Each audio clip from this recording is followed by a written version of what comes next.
नमस्कार बंधुरा फ्लेवर फैंटासियार नतून एकटी ब्लगे आपनादेर सबाइके अनेक स्वागत।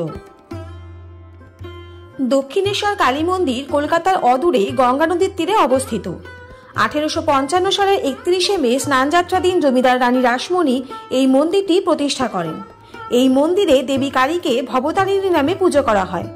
19 शताब्दीर विशिष्ट योगी रामकृष्ण परमहंसदेव এই মন্দিরে काली साधना करतें।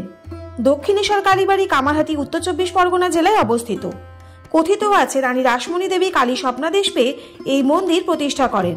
1857 থেকে 58 সালে কিশোর রামকৃষ্ণ পরমহংস এই মন্দিরের পূজোর ভার গ্রহণ করেন। পরবর্তীকালে তিনি এই মন্দিরকেই তার সাধন ক্ষেত্র রূপে বেছে নেন। সোদপুর থেকে DN 43 ধরে এক বাসে দক্ষিণেশ্বর চলে আসা যায়। স্ট্যান্ডে নেমে রাস্তা পার হয়ে স্কাইওয়াকে করে মন্দির চত্বরে প্রবেশ করতে হবে। স্কাইওয়াকে সকলের জন্য যেমন এসকালেটর আছে তেমনি অনেকের অসুবিধার কথা মাথায় রেখে সিঁড়িও রাখা হয়েছে। এসকালেটর করে উপরে উঠে স্কাইওয়াকে হাঁটার মজাটাই আলাদা। যারা প্রথমবার আসছেন তাদের খুবই ভালো লাগবে। স্কাইওয়াকের মধ্যে কিছু সিটিং অ্যারেঞ্জমেন্টও করা আছে যেখানে আপনারা কিছুক্ষণ বসে রেস্ট নিতে পারবেন। এই স্কাইওয়াকে প্রচুর ফটো সেশন হয়, আমরাও বাদ যাইনি।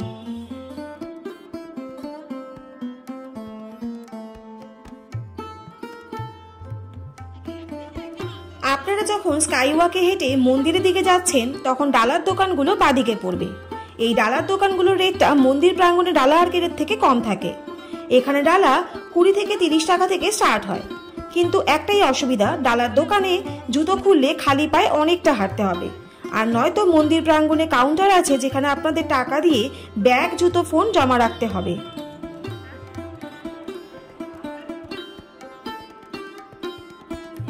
এই হলো স্কাইওয়াকের এন্ডিং পয়েন্ট। এখানে আরেকটা এসকালেটর এবং সিঁড়ি আছে যেখান থেকে নেমে আপনারা মন্দিরের মেন গেটে পৌঁছে যাবেন। স্কাইওয়াক থেকে নেমে এসে এই হলো মন্দিরের সিংহদুয়ার। মন্দিরে গেট দিয়ে ঢুকতেই প্রথমে চোখে পড়বে এই বিশালাকার শ্রী রামকৃষ্ণ পরমহংসদেবের প্রতিচ্ছবি। এখান থেকেই মন্দিরে ছবি তোলা যাবে। এরপরে মন্দির চত্বরে ফটোগ্রাফি স্ট্রিক্টলি প্রহিবিটেড। আমরা কাউন্টারে ব্যাগ, মোবাইল জমা দিয়ে মন্দিরে প্রবেশ করে মায়ের পুজো দিলাম। ডালা আর্কেড থেকে ডালা নেওয়ার সময় জুতো ওখানেই জমা রেখেছিলাম। আপনারা কাউন্টারেও জুতো জমা রাখতে পারেন। দক্ষিণেশ্বর কালীবাড়ি চত্বরে কালী মন্দির ছাড়াও অর্থাৎ মূল মন্দির ছাড়াও রয়েছে দ্বাদশ শিব মন্দির নামে পরিচিত 12টি আটচালা শিব মন্দির। মন্দিরের উত্তরে রয়েছে শ্রী শ্রী রাধাকান্ত মন্দির নামে পরিচিত রাধাকৃষ্ণ মন্দির এবং মন্দিরের দক্ষিণে রয়েছে নাট মন্দির। মন্দির চত্বরে উত্তর পশ্চিম কোণে রয়েছে রামকৃষ্ণ পরমহংসের বাসগৃহ। মূল মন্দির চত্বরের বাইরে রামকৃষ্ণ পরমহংস ও তার পরিবারবর্গের স্মৃতি বিজড়িত আরও কয়েকটি স্থান রয়েছে যা আজ পুণ্যার্থীদের কাছে ধর্মস্থান রূপে বিবেচিত হয়। মায়ের পুজো দেওয়ার পর চলে গেলাম ফুড প্লাজা বা ভোজনালয়তে। আগে যে কচুরির দোকানগুলো ছিল সেগুলো এখন এই ফুড প্লাজার মধ্যে এক ছাদের তলায় হয়ে গেছে, তবে আগের থেকে এখন অনেক বেশি ঝাঁ চকচকে। আমরা অর্ডার করেছিলাম হিঙের কচুরি, চানা ভাটুরা, ধোসা, লস্যি আর চা। হিঙের কচুরি নিয়েছে 50 টাকা। খেতে ঠিকঠাক ছিল, আগে হিঙের গন্ধ এবং স্বাদ দুটোই মিশে। ছানা ভাটুরা 100 টাকা প্লেট, খেতে মোটামুটি ছিল। আর ধোসার 100 টাকা প্লেট। ধোসার টেস্টটা ঠিকঠাক ছিল। আসলে খিদের মুখে সবই ভালো লাগে, কিন্তু খাবারের কোয়ালিটির তুলনায় প্রাইস অনেকটাই বেশি। মাটির ভাঁড়ে চা এবং লস্যি নিল 50 টাকা করে। খাওয়া দাওয়া করে পেটটা ঠান্ডা করে চোখে পড়ল সন্ধে হতেই মন্দিরের আলোকসজ্জা। সে যেন এক অপূর্ব দৃশ্য। সাথে সাথেই কয়েকটা ফটো তুলে নিয়ে আবার নিজের বাড়ির দিকে রওনা দিলাম। আজকের ব্লগটা শেষ করার আগে আপনাদের কিছু জরুরি ইনফরমেশন দিয়ে দেওয়া দরকার।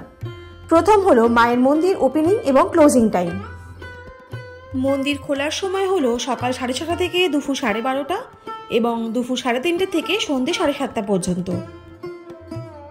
দ্বিতীয় হলো স্কাইওয়াক এবং মন্দির প্রাঙ্গণে ডালার দাম কত। স্কাইওয়াকে ডালার দাম 21 টাকা 31 টাকা থেকে শুরু হয় এবং মন্দির প্রাঙ্গণে ডালার দাম 51 টাকা 101 টাকা থেকে শুরু হয়। তৃতীয় হলো মন্দিরের বাইরে কাউন্টারে আপনাদের কি কি জমা রাখতে হবে এবং তার মূল্য। মন্দিরের ভেতরে ব্যাগ, জুতো, মোবাইল, ক্যামেরা এগুলো কিচ্ছু অ্যালাউ নয়। তার জন্য এই কাউন্টারে জমা রাখতে হবে।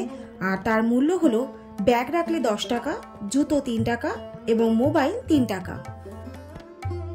চতুর্থ হলো মন্দিরের চত্বরে কি কি অ্যালাউ আর কি কি অ্যালাউ নয়। মন্দিরের চত্বরে কি কি অ্যালাউ নয় সেটা আগের ভয়েসেই বলে দিয়েছি। আর কি কি অ্যালাউ আছে সেগুলো হলো ছেলেদের পার্স, মেয়েদের পার্স এবং জলের বোতল। পঞ্চম হলো খাবারের দোকান উঠে গিয়ে এখন ফুড কোর্ট বা ফুড প্লাজা বা ভোজনালয় হয়েছে, যেখানে আপনারা সম্পূর্ণ নিরামিষ পেঁয়াজ রসুন ছাড়া খাবার পেয়ে যাবেন। ষষ্ঠ এবং শেষ পয়েন্ট হলো অনেকেই জানতে চান মায়ের মহাভোগের টাইমিং এবং তার মূল্য। মায়ের মহাভোগের কুপন মূল্য 100 টাকা। কুপন সংগ্রহ করার জন্য সকাল 9টার মধ্যে মন্দির প্রাঙ্গণের কাউন্টার থেকে সংগ্রহ করতে হবে। সোমবার থেকে শুক্রবার 200 জনের কুপন দেওয়া হয় এবং শনি রোববার 300 জনের কুপন দেওয়া হয়। মায়ের মহাভোগ দেওয়া শুরু হয় দুপুর 1টা থেকে। আশা করি আজকের ব্লগটির মাধ্যমে দক্ষিণেশ্বরের মা ভবতারিণী মন্দিরের 2024-এর নতুন নিয়মাবলী সঠিকভাবে বোঝাতে পেরেছি।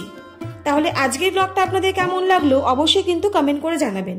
আর যদি ভালো লাগে তাহলে চ্যানেলটা please like, share and subscribe করতে ভুলবেন না। আর পাশে থাকা বেল আইকনটা অবশ্যই প্রেস করে দেবেন, যাতে এরকম ইনফরমেটিভ ভিডিও আপনাদের কাছে সবার প্রথম চলে যায়। সবাই সুস্থ থাকুন, ভালো থাকুন। অনেক ধন্যবাদ পাশে থাকার জন্য। দেখা হচ্ছে নেক্সট কোনো এপিসোডে। ততক্ষণের জন্য টাটা।